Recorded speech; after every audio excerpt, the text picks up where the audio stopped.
Você é sábio?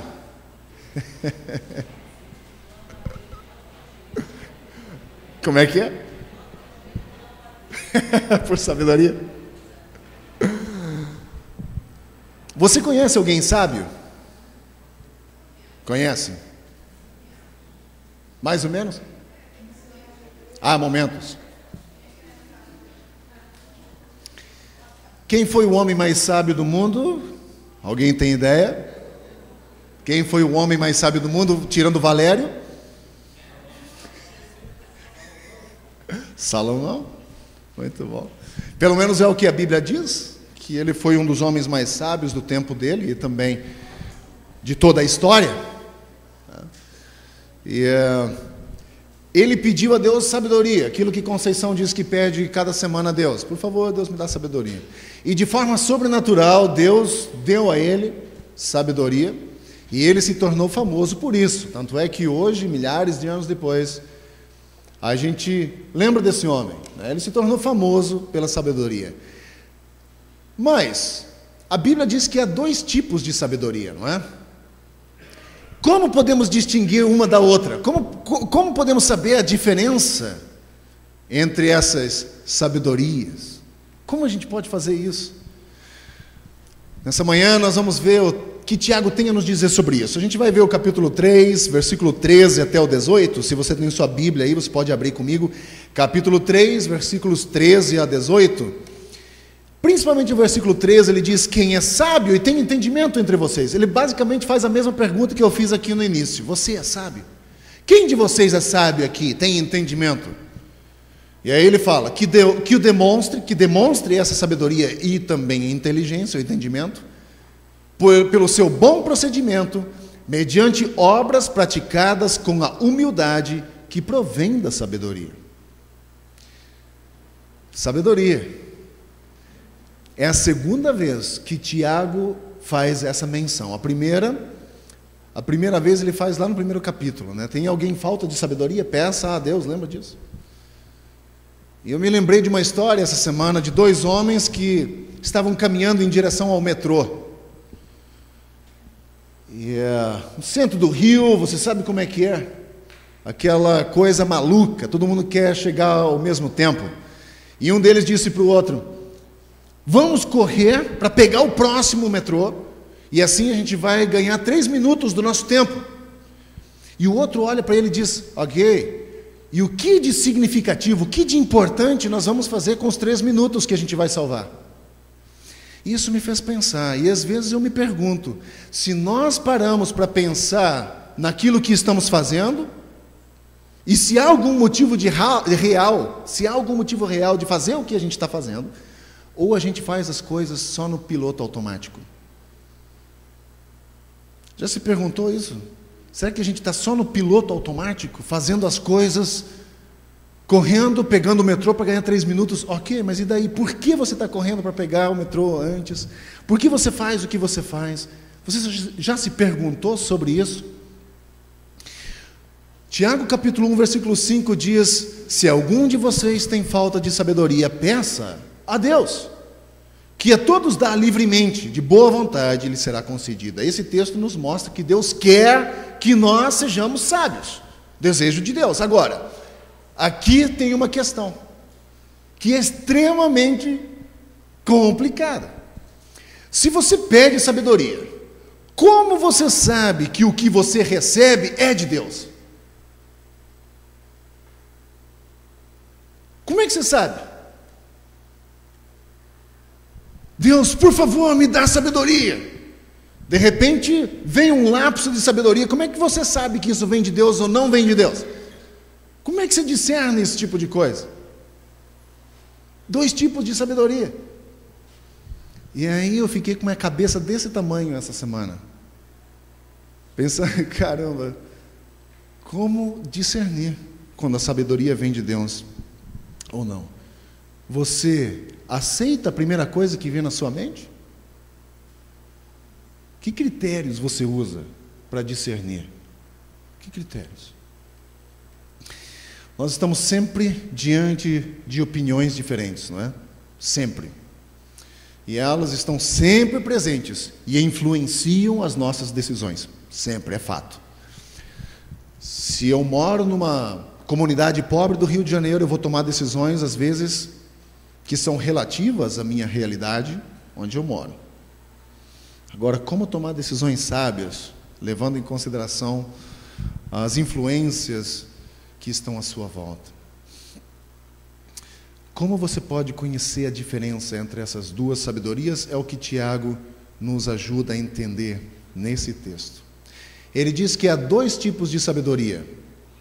Uma é divina, uma sabedoria divina que vem do alto. A outra é uma sabedoria humana, sensual e demoníaca, que é a segunda sabedoria. Sabedoria humana, por si só, não é ruim. Não é ruim. Mas a gente precisa discernir. Nós podemos perceber que essa é a preocupação de Tiago quando ele escreve esse texto, de que os seus leitores entendam essa relação das sabedorias, uma diferente da outra. E para Tiago, a sabedoria ela é manifestada no comportamento. Nosso comportamento manifesta o tipo de sabedoria que nós temos. Eu posso falar de um jeito e me comportar de um outro jeito. Aquela famosa frase, faço o que eu digo, mas não faço o que eu faço. E a nossa sabedoria, ela é mostrada através do nosso comportamento. Como aquela história que eu já contei aqui do garotinho que queria morar na igreja, porque o pai na igreja era bom. E em casa ele era um monstro. Então ele diz, mãe, vamos morar na igreja porque lá o pai é bonzinho. Então é um tipo de sabedoria comportamental. Você vê isso no comportamento dele. A segunda coisa, ele diz também que a sabedoria também é manifestada através da ação. É a forma pela qual eu reajo em determinados momentos. A forma como eu vou me portar diante de momentos de dificuldade. Então a sabedoria também, ela é manifestada através das minhas ações. Aqui temos duas coisas. Você quer ver que tipo de sabedoria você tem na sua vida? Olha o seu comportamento. Quer ver o tipo de sabedoria que você tem na sua vida? Olha as suas ações. Como você reage. Como você se comporta.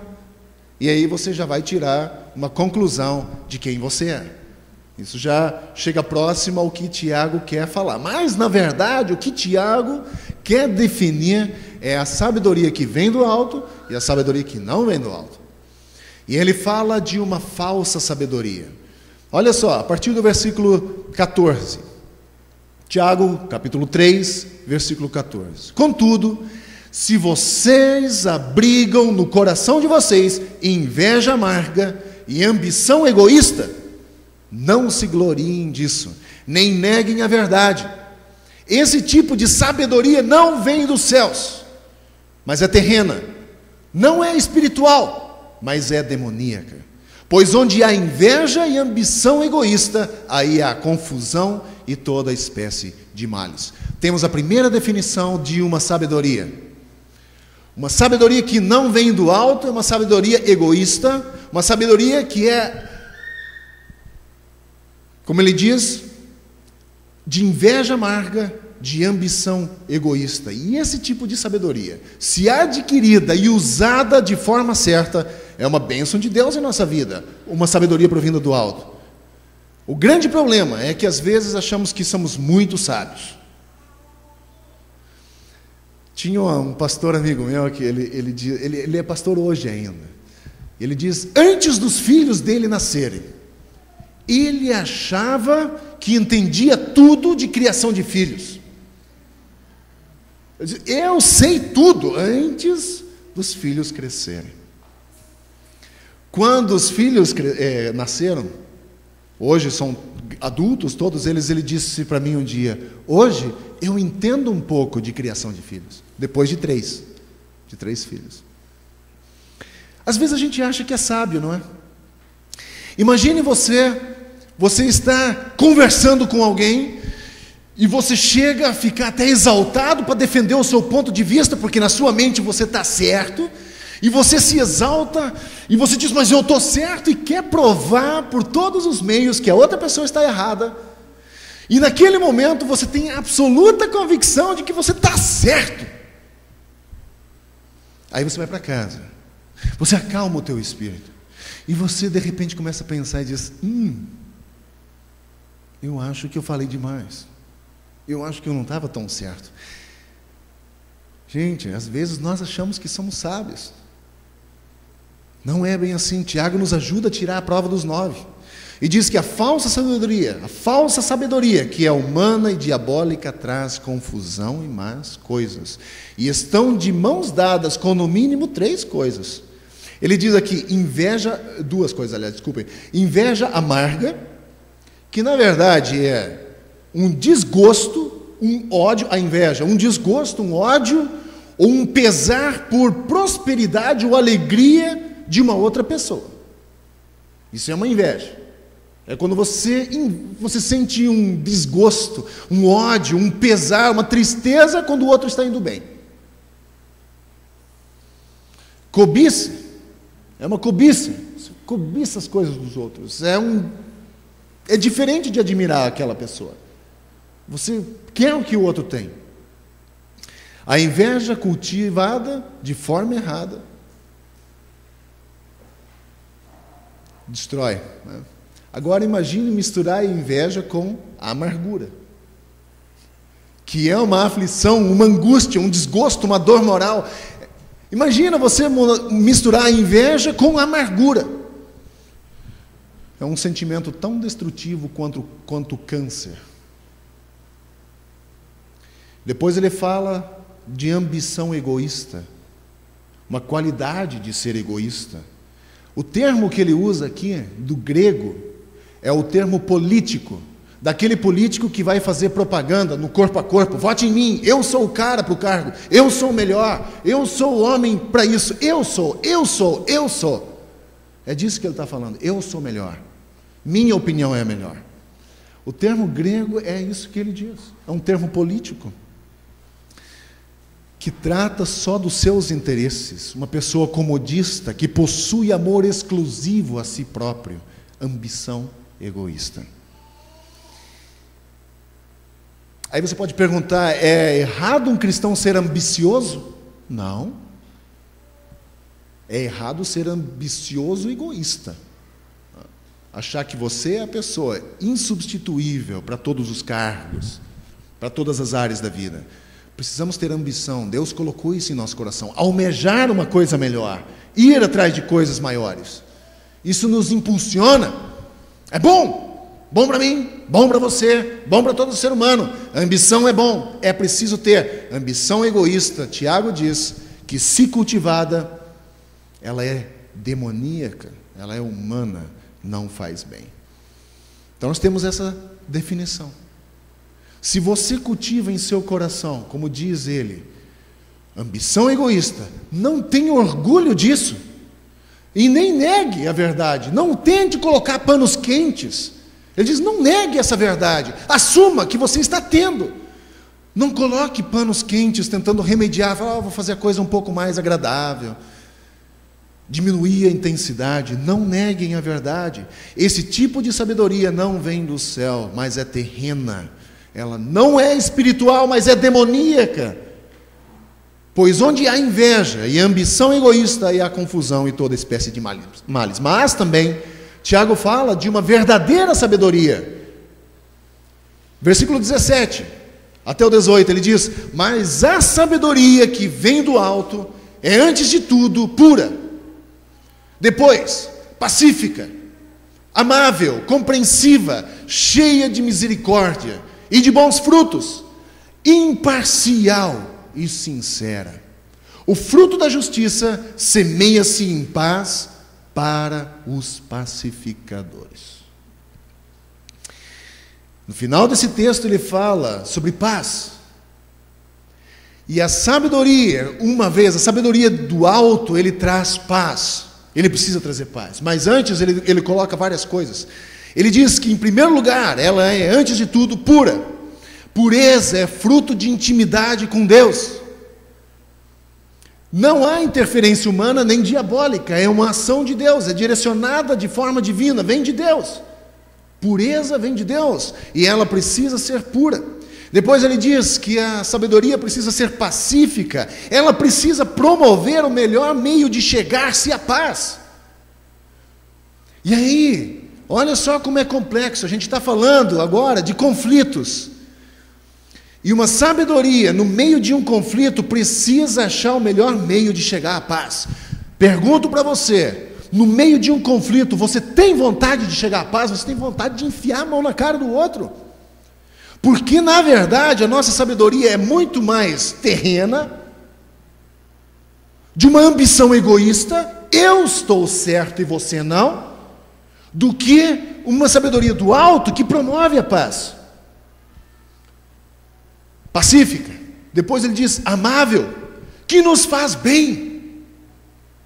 Coloca dentro de nós sentimentos bons, nos ensina a agir com bondade, mesmo quando você toma uma fechada de trânsito, quando você gostaria de matar aquele homem, ou aquela mulher, porque as mulheres são bem mais agressivas no trânsito que o homem, já descobri aqui no Rio. Mas você sente uma raiva incontida.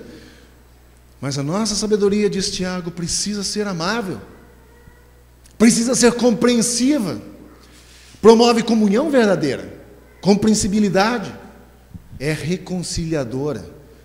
Palavra para quem é casado agora. Imaginem a palavra reconciliamento, reconciliadora, uma coisa que concilia, uma coisa que aproxima, que une de novo. Lembra quando vocês dois, para quem é casado, ou que começou o relacionamento, começaram um namoro? Tem um amigo que dizia que com o tempo os bichos crescem. No início é minha gatinha, aí depois sua vaca, sua anta.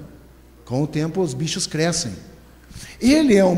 Foi uma abordagem um pouco negativa com relação ao relacionamento, mas ele não está completamente errado, porque com o tempo perde-se muito o respeito. Fala-se coisas que antes você pensaria dezenas de vezes antes de falar. E você começa a falar coisas que você não falaria normalmente. Reconciliamento. Quando você está no calor do conflito, você não quer, muitas vezes. Aliás, talvez até você queira o reconciliamento, mas procura o caminho diferente para chegar no reconciliamento. Sempre pelas periferias. Mas ele diz que a sabedoria promove comunhão verdadeira quando ela tem aquele item, aquele tempero de compreensão no meio. Também ele cita a misericórdia. A misericórdia nos ajuda a agir com cautela, nunca com julgamentos, sempre nos fazendo enxergar ou nos ajudando a enxergar a nós mesmos no lugar do outro. Isso é misericórdia. Quando você tem a habilidade de se colocar nos sapatos do outro. Nós temos um provérbio em alemão que diz assim, basicamente, né? Você tem que entrar nos meus sapatos. A ideia é, você precisa sentir o que eu sinto antes de opinar sobre minha vida. Não me dá respostas se você não sabe e não conhece a minha vida. Então essa misericórdia, a misericórdia ajuda você a se colocar no lugar do outro. Quando o outro está com raiva de você, você não fiz nada. Coloca no lugar do outro, de repente você percebe, cara, eu dei todos os motivos para ser odiado. Ou outras coisas mais. Mas ele também fala que ela é imparcial. Imparcialidade. E esse é um tema bem interessante em Tiago, quando ele trata sobre rico e pobre. Ele diz que a imparcialidade, onde todos são iguais diante de Deus e dos homens, todos são iguais. E eu concordo com você, que tem pessoas que são bem mais difíceis de aturar do que outras. Concordo com você. Não tem nada de errado você dizer, puxa, essa pessoa é difícil de aturar. Não tem nada de errado. O problema é fazer diferenciações. Esse pode, esse não pode, esse Deus ama, esse Deus nos ama. Nós somos chamados a sermos imparciais, imparcialidade. E por último ele diz, sincera. Esse termo vem, na verdade, de um termo latino, do latim, que diz sincera. Quando nós falamos de sincera, nos remete de volta naquela época em que se fazia bustos, ou rostos de pessoas de pedra-sabão. Com o tempo, acontecia uma corrosão do material. Então os artistas iam lá e cobriam com cera as imperfeições, para que pudessem vender aquela peça artística pelo valor como se fosse nova. E então haviam algumas pessoas que chegavam e pediam se havia cera ou não. Então, sem cera, do jeito que é, sem maquiagem. E esse entrou no nosso vocabulário hoje, sincera. Uma pessoa sincera, que não usa máscaras, que não tenta maquiar as imperfeições, que é do jeito que é, sem cera. Conforme pensamos, assim agimos, e assim somos. É muito fácil ser cristão aqui. Difícil é ser cristão em casa, no teu trabalho. Sinceridade, sinceridade. Enquanto tivermos oportunidades, nós precisamos aprender sobre Deus e sua vontade para a nossa vida. Você tem oportunidade essa manhã. Não se preocupe com coisas grandes, mas sim coisas significativas. Não grandes, mas coisas que significam. Interessante que muitas pessoas, começam muito bem a sua carreira cristã, mas por algum momento dessa trajetória tropeçam e acabam se perdendo. Domingo passado eu encerrei com uma instrução de Jesus, de Mateus, e uma oração de Salmos. Hoje eu quero usar uma coisa parecida, que você vai encontrar em 2 Crônicas, capítulo 1, versículo 12. 1, versículo 9, aliás. É a oração de Salomão. Se você voltar um pouquinho antes do versículo 9 e chegar no versículo 7, quando o texto diz: naquela noite Deus apareceu a Salomão, ele disse, Deus visita, né? Peça-me o que quiser e eu lhe darei. O que você pediria? Se Deus chegasse para você essa noite e dissesse: peça-me o que você quiser e eu vou te dar. O que você quiser. A primeira parte. A segunda parte é o pedido que Salomão faz. E você encontra isso no versículo 9 até 10. Salomão respondeu: o Senhor foi muito bondoso para com meu pai Davi e me fizeste rei em seu lugar. Agora, Senhor Deus, que se confirme a sua promessa a meu pai Davi, pois me fizeste rei sobre um povo tão numeroso quanto o pó da terra. Versículo 10. Dá-me sabedoria e conhecimento para que eu possa liderar essa nação, pois quem pode governar o teu grande povo? Terceira parte, vem a resposta. 2 Crônicas, capítulo 1, versículo 12. E Deus dizendo: você receberá o que pediu. E não somente apenas isso. Ele diz: você não pediu, mas lhe farei rico, te darei riquezas, você será o homem mais rico desse mundo. E foi falando mais coisas. Mais coisas. E eu não pude deixar de ler um texto, depois disso tudo, para tentar fazer sentido na minha vida, de Mateus capítulo 7, versículo 22 e 23, quando Jesus diz: muitos me dirão naquele dia: Senhor, Senhor, não profetizamos em teu nome? Em teu nome não expulsamos demônios e não realizamos muitos milagres? Então eu lhes direi claramente: nunca os conheci. Afastem-se de mim, vocês que praticam o mal. Onde foi que Jesus mandou que eles se profetizassem? A expulsão de demônios ou a realização de milagres nunca foram condições para entrar no reino de Deus. Nunca foram. Deus nunca disse: você vai entrar no reino de Deus se fizer milagres, se expulsar demônios. Deus nunca disse. Nunca foi um critério. As obras que Jesus espera do discípulo dele são menos espetaculares, porém no dia a dia muito mais difíceis de ser realizadas. Professar Jesus como Senhor e viver uma vida em submissão a Ele é uma palavra mais poderosa do que qualquer profecia. Qualquer profecia. Expulsar do nosso coração a cobiça e o ódio valem muito mais do que qualquer exorcismo que você fizer. Muito mais. Fazer a nossa parte no prodígio de amar o nosso inimigo é um milagre bastante para Deus. Não precisa mais. Orar e jejuar e servir os outros sem se importar de ser visto ou não, só pode ser realizada por uma pessoa, uma vida que é entregue ao reino de Deus. São essas as obras que o Senhor espera de nós. Se não as praticarmos, ou se praticarmos, mas continuamos numa vida paralela com o pecado, não haverá lugar no reino de Deus para nós. E essas pessoas realmente ficaram surpresas quando Jesus disse isso. Porque elas trataram de mudar tudo, menos o que Jesus mais queria: o coração. O pior engano não é dos outros, mas é o nosso mesmo, quando nós próprios nos enganamos.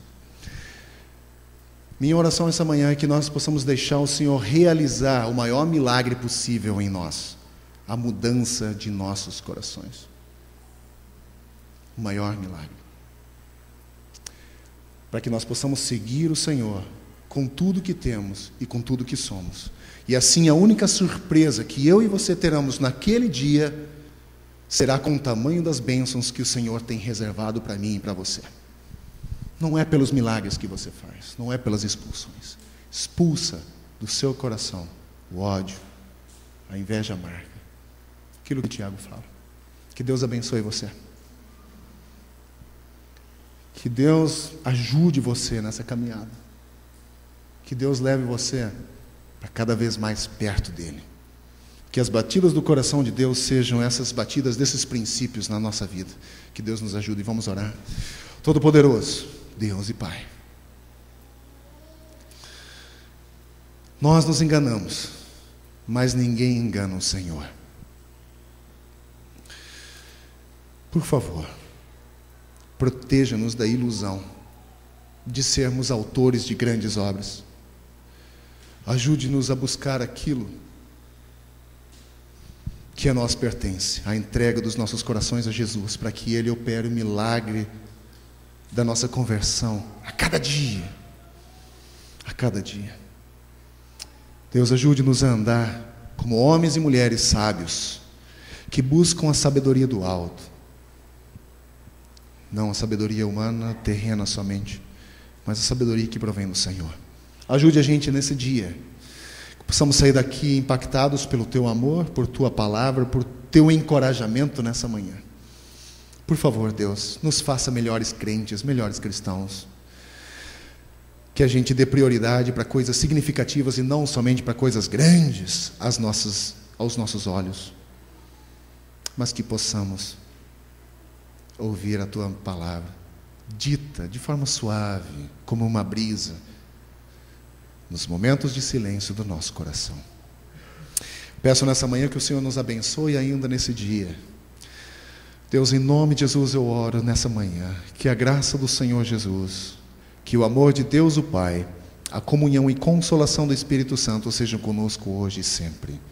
Em nome de Jesus eu oro. Amém. Não vá embora. Tem um almoço aqui. Tá bom?